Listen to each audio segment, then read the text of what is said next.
but this ain't Palm Springs, it's London. And even though I've lived here all my life, I'm constantly discovering new things, like behind this beautiful old building in Surrey Street is an old Roman bath. Now, if it's actually closed and you can't be bothered to make an appointment, you can look at it through the window over here. I think it is important to note that it might not actually be a Roman bath. So you have to call the number. There's just the number on the door. It's called a Roman bath, but it isn't. It's a Tudor bath. But the Tudors were trying to make it sound better than it was by calling it a Roman bath. No, I don't believe this. No, I quite agree with you. I don't believe it at all. Here we go, we're in, the chap's here. It really smells quite authentic down here. There's some lovely tiles and stuff on the walls in here.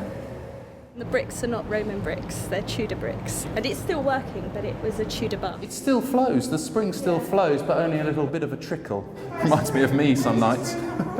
Now, there is mention of this bath in David Copperfield by Charles Dickens. David Copperfield came to visit here and took a plunge. Presumably Charles Dickens also visited.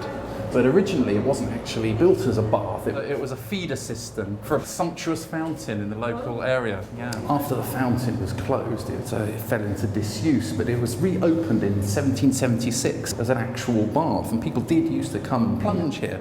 Someone died in here of a chill. He was an MP. A chap by the name of William Weddell died in these very baths in 1792, and they were actually still in operation at the end of the 19th century. You could still come in. It kind of clashes with Queen Elizabeth I's idea that she baths once a year and no other time. The idea that Londoners were taking these baths. I take a bath on Saturday night whether I need it or not. Yeah. It's not a Roman bath at all. Well, that's all right. It's still a Tudor bath. But I thought it was rather interesting. It would have been interesting had it been a Roman bath. It's interesting though, isn't it? It's kind of cool little It was thing. quite interesting having a debate about whether